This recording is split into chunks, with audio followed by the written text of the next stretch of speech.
Hello friends, मैं Arun Vishwakarma Arun sir maths YouTube channel पर एक बार फिर से आप सभी का स्वागत करता हूं। आज की इस वीडियो में हम डिस्कस करने वाले हैं एमपीटेट वर्ग 2 चयन परीक्षा के एग्जाम को लेकर। जैसा कि आपको पता होगा कि आपका जो एग्जाम फॉर्म की फिल करने की जो लास्ट डेट थी वो एक्सटेंड करने के बाद 20 फरवरी निर्धारित की गई थी। अब आपने इसके बाद ईएसबी पर एक अपडेट देखी होगी जिसमें ईएसबी के द्वारा अपडेट दी गई है कि ऐसे कैंडिडेट जिनका कोर्ट केस चल रहा था तो उनको एग्जाम फॉर्म भरने के लिए 25 तारीख के बाद से अप्लाई करने के लिए एलिजिबल किया जाएगा, या फिर हम कह सकते हैं कि एप्लीकेशन फॉर्म वो फिल कर पाएंगे 25 फरवरी के बाद। तो जैसा कि आपको पता है कि इसका जो एग्जाम शेड्यूल है वो 20 मार्च से निर्धारित था, लेकिन ईएसबी के द्वारा ये आपको इन्फॉर्मेशन दे दी गई थी कि आपका जो एग्जाम है वो एक्सटेंड होना है। लेकिन कितना एक्सटेंड होना है अभी तक इसको लेकर कोई भी क्लियरिटी नहीं है। अब बच्चों के माइंड में ये कंफ्यूजन चल रही है कि अब इसका जो एग्जाम डेट है वो एक्सटेंड हो सकती है, तो कितनी एक्सटेंड हो सकती है। कई बच्चे ये सोच रहे हैं कि इसका जो एग्जाम है कहीं ना कहीं अप्रैल लास्ट या मई तक तो ना एक्सटेंड हो जाए। तो ऐसे कई सारे कंफ्यूजन आपके माइंड में चल रहे हैं, तो आज इस वीडियो में हम इसी को डिस्कस करने वाले हैं। तो आप चैनल पर लास्ट तक बने रहे और इस वीडियो को लास्ट तक जरूर देखें। इससे पहले अगर आप चैनल पर नए हो तो प्लीज चैनल को जरूर सब्सक्राइब कर ले, ताकि एमपीटेट वर्ग 2 वर्ग 3 या किसी भी शिक्षक भर्ती से रिलेटेड कोई भी इन्फॉर्मेशन पाने के लिए आप हमारे चैनल के साथ जुड़ सकते हैं और बेल आइकन को भी प्रेस कर ले, ताकि हर एक वीडियो की नोटिफिकेशन आपके पास टाइम टू टाइम पहुंचते रहे। तो हम बात करते हैं कि जो इसकी एग्जाम डेट है वो कितनी एक्सटेंड हो सकती है। तो ये निर्धारित किया जा सकता है इससे पहले जो जितने भी एग्जाम शेड्यूल थे, जैसे कि आप देखेंगे यहाँ पर जो महिला पर्यवेक्षक का जो एग्जाम था वो 28 फरवरी से होना निर्धारित किया गया था, लेकिन आज ही एसबी की साइट पर आपको एक अपडेट देखने को मिलेगी जिसमें जो महिला पर्यवेक्षक या कह सकते हैं या महिला सुपरवाइजर का जो एग्जाम था उसकी डेट को बढ़ाकर अब 7 मार्च कर दिया गया। ऑलमोस्ट एक सप्ताह कह सकते हैं या 7 दिन की जो डेट है वो एक्सटेंड कर दी गई है ना। तो अब अगर ये डेट एक्सटेंड हुई है तो जाहिर सी बात है कि इस पे आपके एग्जाम पर भी कहीं ना कहीं फर्क पड़ने वाला है। और ये पहले से ही उन्होंने सूचित कर दिया है कि आपके एग्जाम की जो डेट है वो चेंज होगी, लेकिन कितनी चेंज होगी तो आपको ये गलत फहमी में नहीं रहना है कि आपका जो एग्जाम है मार्च से अप्रैल या मई में पहुंच जाए। जैसा कि आपने देखा महिला पर्यवेक्षक की जो एग्जाम डेट एक्सटेंड हुई है वो मात्र 7 दिन हुई है। इसका मतलब अब आपका जो एग्जाम है 20 मार्च से शेड्यूल है, तो ये कितना बढ़ सकता है। तो ज़्यादा से ज़्यादा ये आपका जो एग्ज़ाम है वो 1 अप्रैल और ज़्यादा से ज़्यादा अप्रैल के फर्स्ट वीक में, या फिर जितना ज़्यादा हो सकता है इसका 15 अप्रैल से पहले इसका एग्ज़ाम जो है वो कंडक्ट करा लिया जाएगा। तो हम कह सकते हैं कि आपके पास एक्स्ट्रा हो सकता है 2 वीक देखने को मिल जाए। 20 मार्च के बाद हम कह सकते हैं 2 से 3 वीक हो सकता है आपको एक्स्ट्रा देखने को मिल जाए।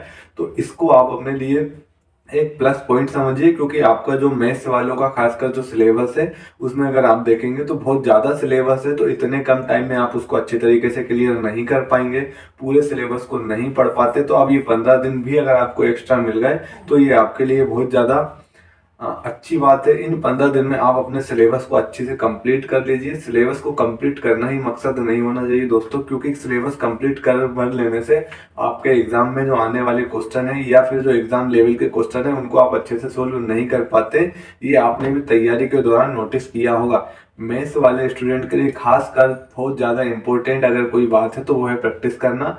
फिजिक्स केमिस्ट्री मैथ्स के जितने भी क्वेश्चन आप प्रैक्टिस करेंगे, जितने ज़्यादा क्वेश्चन प्रैक्टिस करेंगे, आपका जो एक्यूरेसी लेवल है क्वेश्चन को सोल्व करने का या फिर आपका कॉन्सेप्ट का है तभी क्लियर हो पाएगा। सिलेबस बस कंप्लीट करने से कुछ नहीं होता। अगर आपको सिलेबस कंप्लीट करना तो आप टारगेट रखिए कि आपका कम से कम फरवरी या ज़्यादा से ज़्यादा 10 मार्च तक आपका सिलेबस फिजिक्स केमिस्ट्री मैथ्स का कंप्लीट हो जाए। और सिलेबस कंप्लीट करने के साथ साथ जो भी टॉपिक आप पढ़ते चल रहे हैं उनको आपको एक प्रॉपर नोट्स बनाने हैं। नोट्स आपको इस तरीके से बनाना है कि कम से कम टाइम में आप बहुत ज़्यादा से ज़्यादा चीज़ों को अपने शॉर्ट नोट्स में कवर कर पाए, ताकि आप जब एग्ज़ाम देंगे तो एग्ज़ाम से पहले रिवीजन करना ज़रूरी है, तो वहाँ से हम कम टाइम में उस शॉर्ट नोट्स का रिवीजन कर सकें।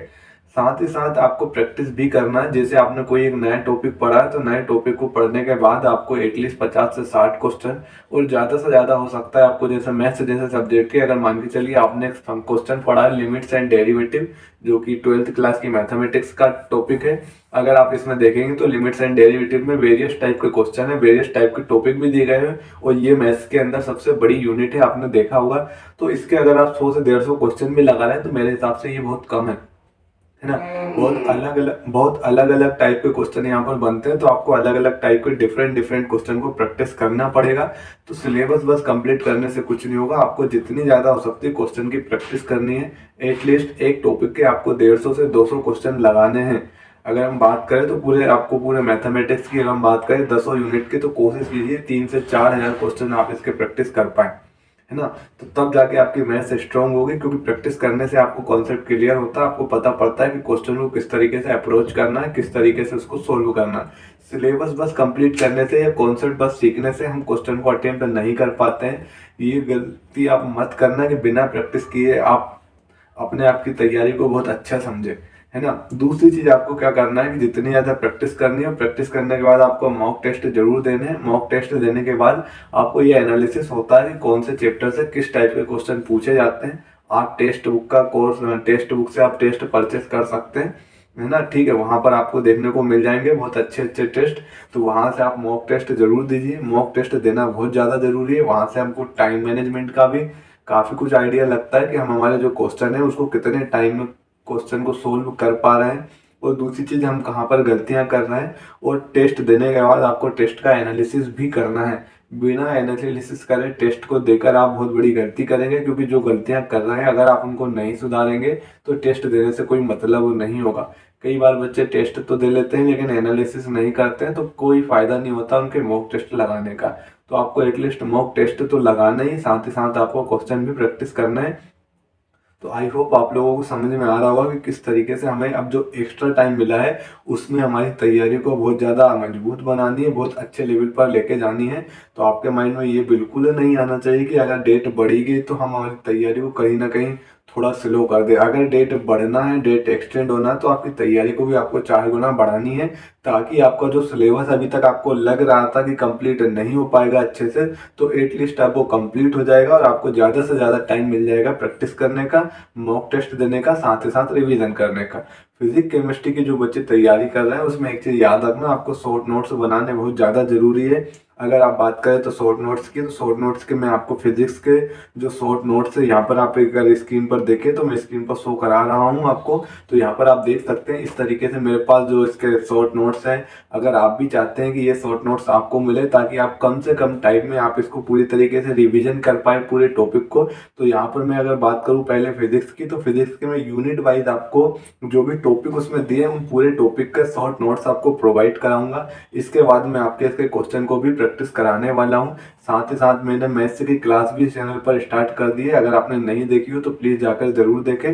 हम कोशिश करेंगे कम से कम टाइम में अच्छे से अच्छे कॉन्सेप्ट के क्वेश्चन को प्रैक्टिस किया जाए, ताकि जो एग्जाम टाइम में अगर आपको ऐसे नए पैटर्न के या अच्छे लेवल के क्वेश्चन देखने को मिले तो आपकी तैयारी उससे पहले ही रहे, तो आप उन टाइम में उन क्वेश्चन को बहुत अच्छे से बहुत कम टाइम में सोल्व कर पाए। तो अगर आपको ये शॉर्ट नोट्स चाहिए तो आप हमारे channel Telegram channel Arun sir maths, जिसकी मैं जो लिंक है डिस्क्रिप्शन बॉक्स में आपको प्रोवाइड करा दूंगा, उस लिंक के थ्रू आप जाकर ज्वाइन कर सकते हैं। वहां पर मैं आप सभी को इसके जो शॉर्ट नोट्स बनाए गए हैं, ठीक है, तो वो मैं आपके लिए प्रोवाइड करा दूंगा। तो आप जरूर टेलीग्राम चैनल से जुड़े, वहाँ पर लिंक आपको डिस्क्रिप्शन बॉक्स में मिल जाएगी, ठीक है। इसी तरह मैं आपको टॉपिक बाय टॉपिक, जैसे कि अगर हम बात करें फिजिक्स के अंदर, तो फिजिक्स के अंदर 5 यूनिट है। 5 यूनिट में सबसे पहले मैं कोशिश करूंगा जो सबसे बड़ी यूनिट है, जो कि आप देखेंगे यूनिट नंबर 3, विद्युत एवं चुंबकत्व, ठीक है, विद्युत धारा एवं चुंबकत्व, जो 5 यूनिट में सबसे बड़ी यूनिट है।